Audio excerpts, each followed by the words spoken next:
Morning. I'd like to begin today with a scripture reading from the prophet Hosea.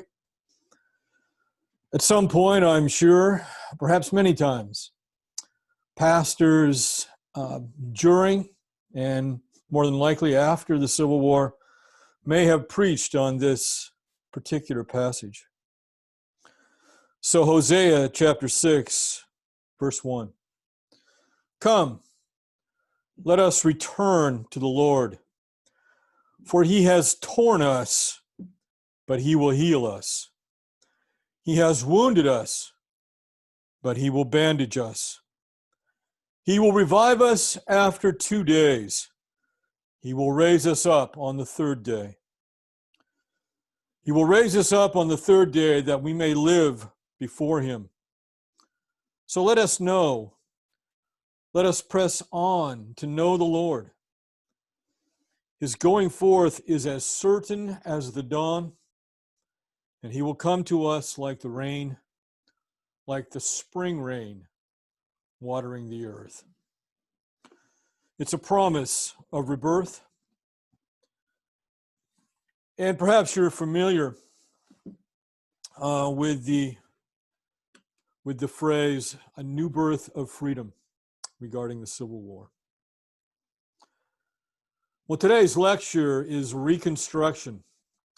Reconstruction is a specific period of time after the Civil War to 1877 in which the North was endeavoring to reconstruct the South largely in its own image. So the nature of Reconstruction then is the topic of today's lecture. When I was a young man, I didn't much care about Reconstruction. I didn't think about it very much. I thought it was kind of for me, it was an afterthought. The important thing was the war. But in my older age, I've come to appreciate Reconstruction. This is an important point in American history. And if Reconstruction had gone differently, more positively than it did, then our subsequent history might have been much more positive itself. Reconstruction. The war's aftermath.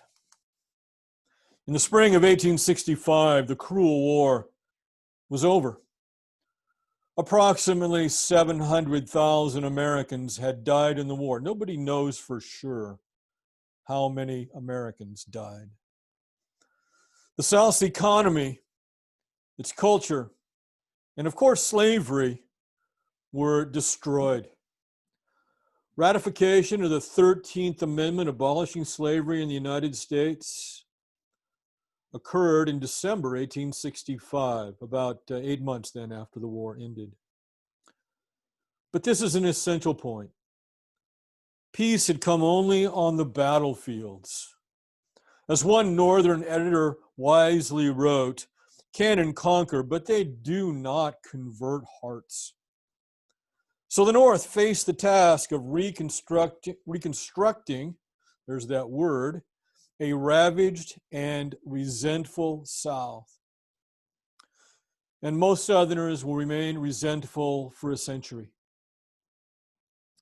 Many difficult issues confronted the victorious Northerners.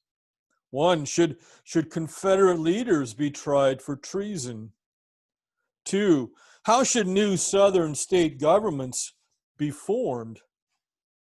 Three, how and at whose expense should the South's economy be rebuilt? And four, and certainly not least important, how, if at all, were the freed slaves to be helped? Should they receive land? Should they receive the vote? How about an education? All these were important questions that had to be answered in the post-war years. And such complex questions would have tested the vision and the political power of an Abraham Lincoln. Unfortunately, the United States now had no such leader. Devastation in the South. Few Northerners realized the extent to which the South had been physically destroyed. Now, it is possible to exaggerate this, and Southern historians and those sympathetic to Southern historians in the post-war years will exaggerate the devastation. Nevertheless, there was substantial destruction. The path of General Sherman's famous march to the sea through Georgia looked like a broad black streak of ruin and desolation. In the Tennessee River Valley, one British observer noted the trail of war is visible in burnt houses, ruined bridges, and destroyed factories. Moreover, the border of Missouri and Kentucky experienced waves of the worst kind of desolation, terrorist war that lapsed into post-war anarchy and outlawry, thanks to people like the James boys, Frank, and his more famous brother, Jesse. Throughout the South, property values plummeted. Confederate money was, of course, worthless. Not until 1879, 14 years after the end of the war, would the cotton crop of the South again equal in value the crop of 1860. So it's going to take many, many years to economically recover. Amanda Worthington, a plantation mistress from Mississippi, saw her world destroyed. In the fall of 1865, she wrote, "None of us can realize that we are no longer wealthy. Yet thanks to the Yankees, the cause of all unhappiness, such is the case." So Amanda Worthington blames the Yankees for everything that has happened to her and to her region. She continued, "As long as I thought we would conquer in our just cause, I cared nothing for the loss of property, for I felt as if we would be rich if we had our rights, our country left to us. But now they are lost too, and we have suffered in vain. In vain. This is where the bitterness lies." As Union troops occupied the former rebel states, it was readily apparent to the Union troops in the South that they were hated by most Southerners. People cursed and spat upon them. Acts of sabotage kept the soldiers on alert. A Virginia woman expressed the common view, a view that would survive several generations. "Every day, every hour that I live increases my hatred and detestation of that race." She's talking about Northern Yankees. "The Yankees disgrace our common humanity. As a people, I consider them vastly inferior to the better classes of our slaves." This woman's entire view of humanity is hierarchical. There are those at the top, of which she clearly put herself, and then there are those who occupy lower rungs. This is, of course, completely opposite to the highest ideals of the American people from our founding, that all men are created equal. Fervent Southern nationalists planted in their children this hatred of the Yankees of the North and a defiance of Northern rule. One mother said that she trained her children to, 1, fear God, 2, love the South, and live to avenge her. Well, one can easily imagine what this woman taught her children about Black people. Blacks after the war, legally free, but socially bound. In the post-war South, the newly freed slaves suffered most of all. According to Frederick Douglass, the Black man had neither money, property, nor friends. He was freed from the old plantation, that's true, but he had nothing but the dusty road under his feet. He was freed from the old quarters that gave him shelter, but a slave to the rains of summer and the frosts of winter.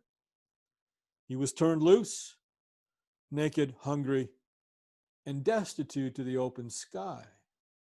No wonder that a number of slaves, even though they were free, remained on the plantation now as workers, paid workers. The federal government tried to help the former slaves. It established the Freedmen's Bureau in March of 1865. The purpose of the Freedmen's Bureau was to provide clothing and fuel, firewood, coal, things like that, to heat a shelter to those who were destitute and suffering. The Freedmen's Bureau also took over a little bit of confiscated land. Not much southern land was confiscated, so there wasn't much to give out to the freedmen, but they did do a little bit of that.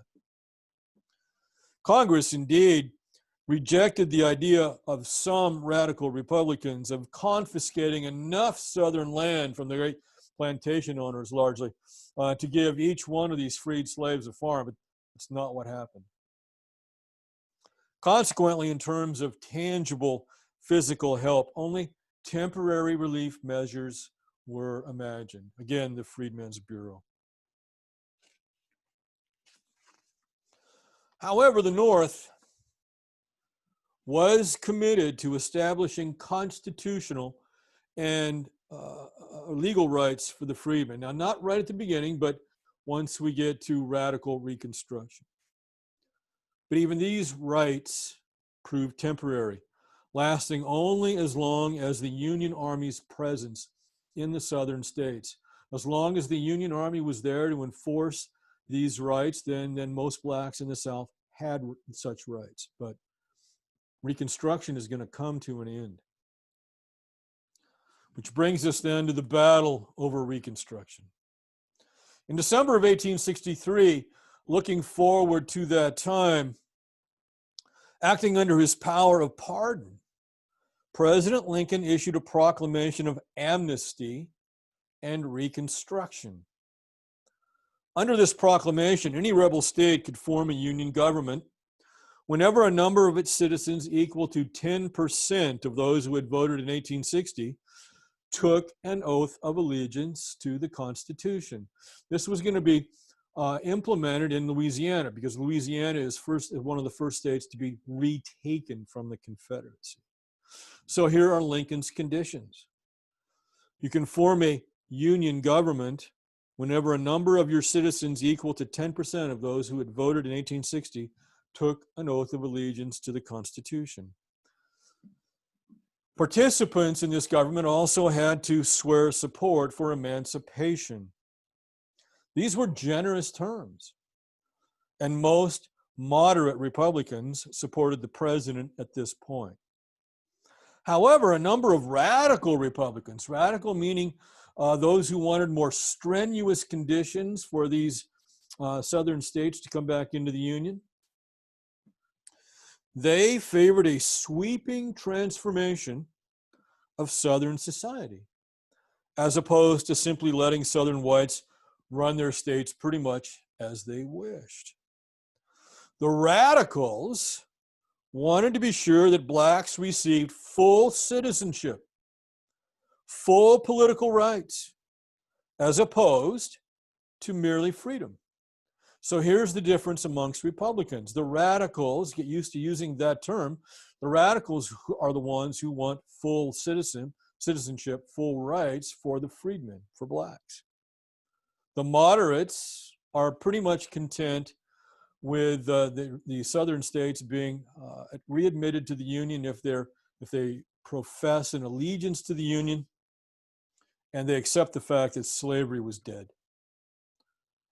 Lincoln disagreed with the radicals, not because he was opposed to black rights, but, and he's right about this, now whether you agree with him or not, he's right about this. He feared the hatred and divisiveness such a program would cause in the South. He fears the backlash of the radical program. He said that there were men in Congress who, though their motives were good, full rights, their ideas were impracticable, going to create that backlash, and who possessed feelings of hate towards Southerners, And Lincoln could not sympathize with the hatred. Remember, this is the president of "with malice toward none," speech in the second inaugural. He wanted, and he said, no persecution, no bloody work, no radical restructuring of Southern society. Of course, Lincoln did not live to advance his plan. He dies in April of 1865, just before the war ends. But neither did he live to see the obstructionism of the Southerners as Reconstruction unfolded. Surely he would have responded to that obstructionism, right? The digging in of their heels and saying, no, no, no. That would have moved him to more oppressive measures towards Southerners and more radical measures towards the freedmen, okay? In other words, more support for the radical Republicans. Now, I can't be absolutely sure about that, but I'm reasonably sure about it.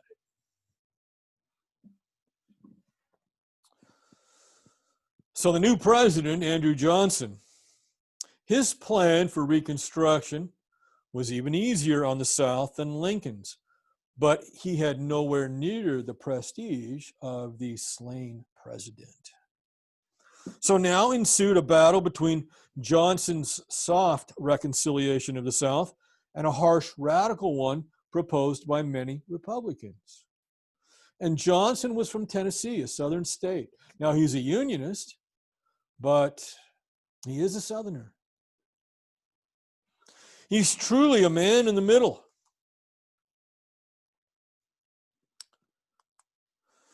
He hated the aristocratic plantation owners, but he also had, frankly, a little use for the freed slaves, for the blacks. Damn the Negroes, he said. That's a quote. And the word Negroes was used generally at that time, so we're quoting. He exclaimed to a friend, "I am fighting those traitorous aristocrats, their masters." So Johnson found the radical desire to give the freedmen the vote and full civil rights hard to accept. Freedom, yes, but he does not want to go all the way with the radical Republicans. So in May of 1865, Johnson announced a new proclamation of amnesty for Southerners, which included many of the South's more wealthy citizens. Amnesty. We're not going to prosecute you. Not going to prosecute you for treason. This is why there are very, very few, quote, technically legal traitors in the South. Neither Lincoln nor Johnson, nor Grant for that matter, wants to put Southern leaders generally on trial en masse. More importantly, Johnson ruled that a pardon meant that the recipient's property rights were still valid. So you can't take away their property if they've been given amnesty. Since the vast majority of Southerners were indeed pardoned, this meant that most Southerners retained their property. So that property then cannot be taken away and given to blacks. Johnson's plan to reconstitute the Southern states was even more liberal than Lincoln's, as I've already explained. And here is Johnson's plan. I don't expect you to memorize that plan, but to be familiar with it, take a look at it there. As far as Johnson was concerned, in each state, this is now each one of these seceded states, a native Unionist, somebody who had always remained loyal to the Union, could become governor. And he call a state convention which only had to repudiate the Confederate debts. We're not going to pay Confederate debts. And we're going to ratify the 13th Amendment, which is the abolition of slavery. That's it. You're back in under Johnson's soft Reconstruction.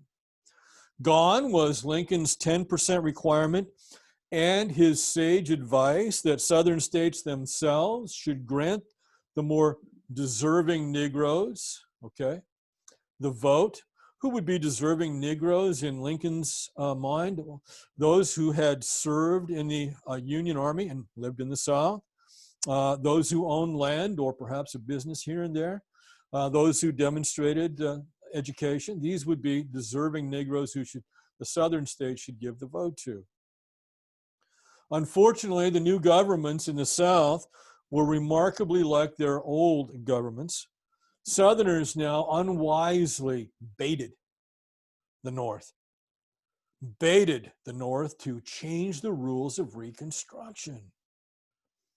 Southern states now, under Johnson's soft Reconstruction, elected many prominent former Confederates to national offices. Alexander Stephens, the former vice president of the Confederacy, was elected a senator, a United States senator from the state of Georgia. Moreover, and more ominously,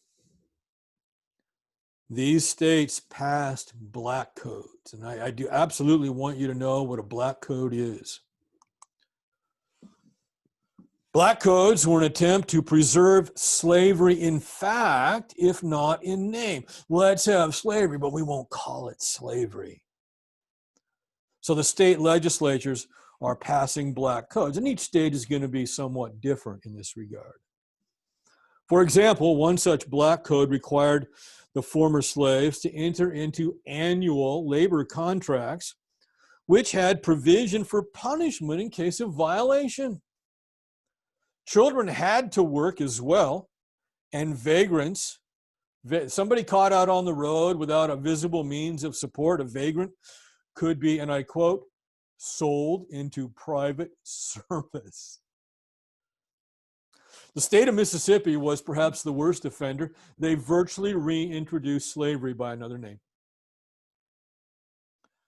Faced with such evidence of Southern intransigence and Johnson's acquiescence to it, moderate Republicans became more and more radical, more determined to reconstruct Southern society along more egalitarian lines. So now an increasingly radical Congress in the 2 years after the Civil War now attempted to take control of Reconstruction from the President of the United States and put it in their own hands, in the hands of a radical Congress. So Congress versus the President. In February of 1866, Johnson got Congress's attention when he vetoed a bill that would have continued the Freedmen's Bureau. In response to the black codes, Congress passed the Civil Rights Act of 1866. So Congress can see what's happening with black codes in the southern states. Here's an in-your-face. Here's the Civil Rights Act of 1866. This act said that native-born blacks were full citizens. Johnson vetoed the act, fuming that such a law would foment discord among the races. So Congress now has moved way beyond what Lincoln had envisioned. They're going to enforce civil rights for blacks in the South. Johnson says no. Congress, though, now has the power to override the veto. It's becoming more and more radical. Now gaining the support of Northerners, Congress passed not only a Civil Rights Act, but the 14th Amendment in June of 1866. The 14th Amendment is the Civil Rights Amendment. So they're reinforcing that Civil Rights Act. That 14th Amendment was ratified in 1868, becomes part of the Constitution. It's still there. And the 15th Amendment, the Voting Rights Amendment, was passed as well and ratified in 1870. But let's get back to the Civil Rights Amendment. It reaffirms state and federal citizenship for any native-born person. So you're born in America, even if you're born as a slave, you now have full civil rights according to the 14th Amendment. It reaffirmed the rights of life, liberty, and pursuit of happiness, due process under the law, the 14th Amendment. The elections of 1866 that November validated the radical program. The elections gave the radicals well over 2/3 majority in each house, more than enough to override any presidential veto. So the radical Republicans control Congress. In March of 1867 now, Congress passed 3 laws which would lead to the impeachment of the president, and it would also lead to Congress controlling Reconstruction, taking it out of the hands of the president. So this impeachment of the president is about who controls Reconstruction. The first of these new laws was the Military Reconstruction Act, and that actually took control of Reconstruction from the president and gave it to Congress. It should have been called the Congressional Reconstruction Act, but it's called the Military Reconstruction Act because Congress is going to use the military to enforce Reconstruction.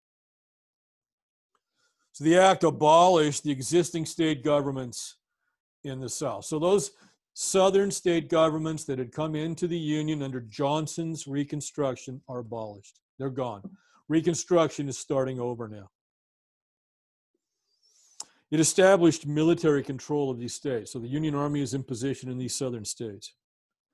Called for conventions to create new state governments under more structured conditions. Now it's going to be a radical Reconstruction. Universal male suffrage. So everybody can vote if you're a man, assuming you have the appropriate age. Congressional approval of the new Constitution. So Congress is going to approve of each new state's Constitution. And not only do you have to approve of the 13th Amendment, but you also have to approve the 14th Amendment.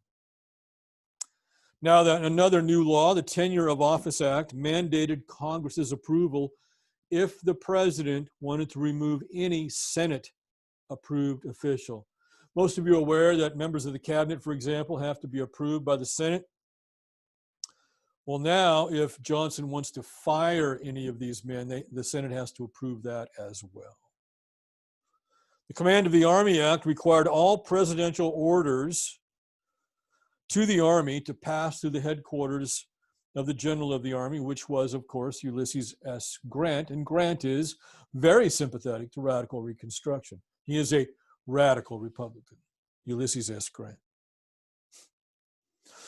Of course, it is, and I can't resist this, great irony then, that a statue of Ulysses S. Grant was torn down by demonstrators and activists near San Francisco a few weeks ago. I'm not sure what's going on there. Ulysses S. Grant was as concerned for the civil rights of the freedmen as any American.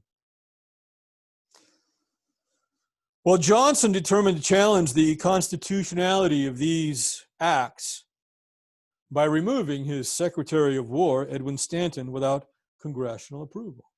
This is a violation, then, of the Tenure of Office Act. This is what brings on impeachment.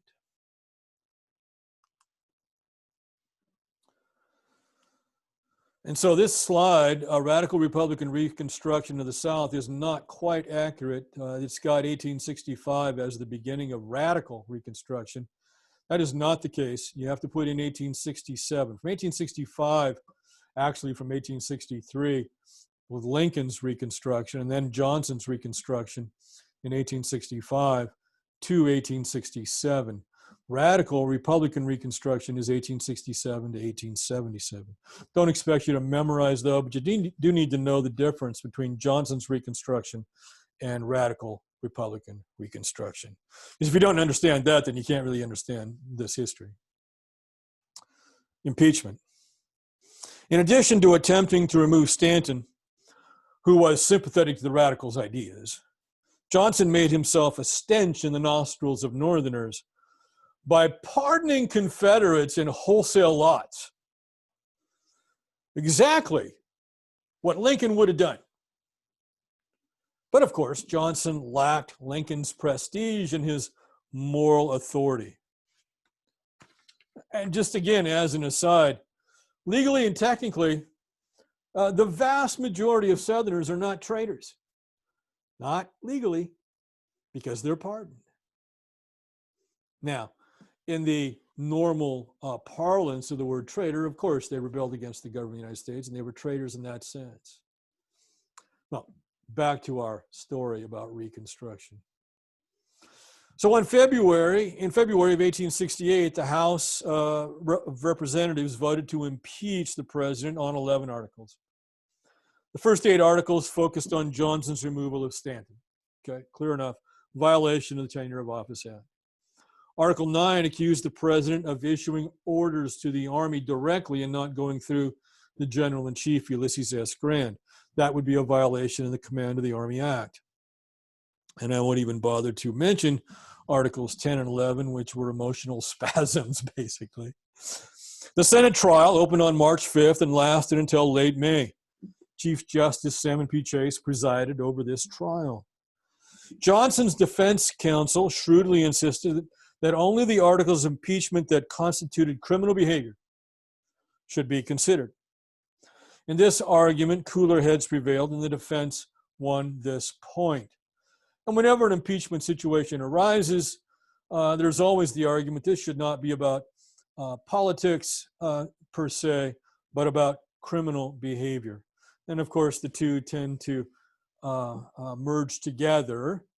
So that's not a decisive argument, but nevertheless, there is always an argument about this. 35 Republicans voted guilty, but enough Republicans joined the Democrats to spare Johnson conviction and then, of course, removal of office, or from office, by 1 vote. So Johnson is impeached, but not removed from office because he's acquitted. In the same way, a few months ago, President Trump was impeached, not enough votes in the Senate trial, not removed from office. So, what had happened?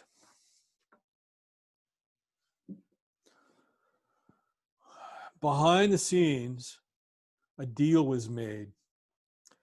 Johnson remains president, but Congress gains control of Reconstruction. So in order to remain president, Johnson essentially acquiesces to radical Reconstruction. Results of the trial.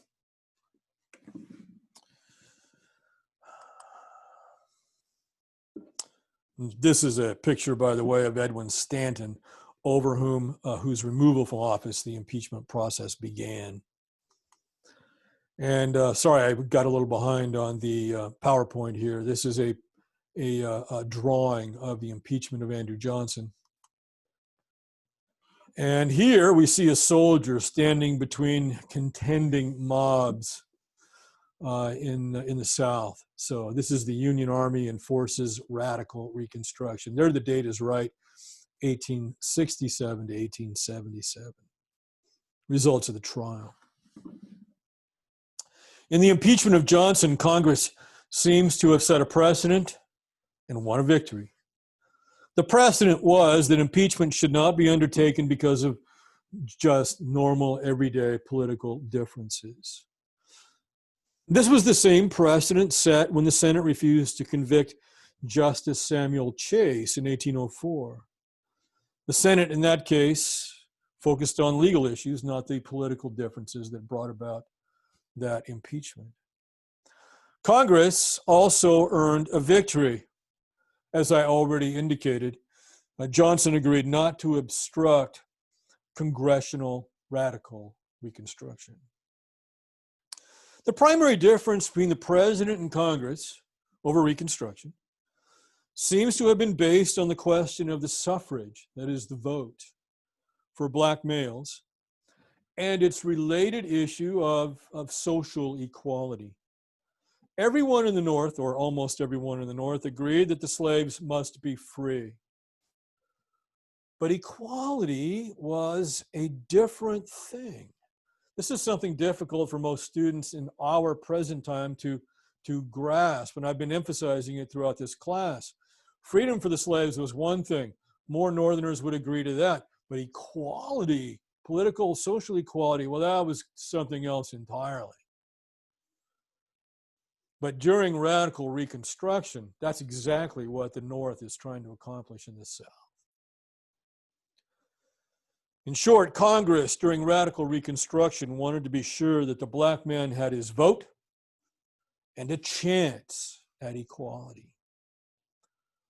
From 1867 to 1877, Congress was willing to use the army to aid the freedmen. Unfortunately, this will lapsed, and white Southerners would one day regain their state governments and push the freedmen then back into second-class status. Second-class status.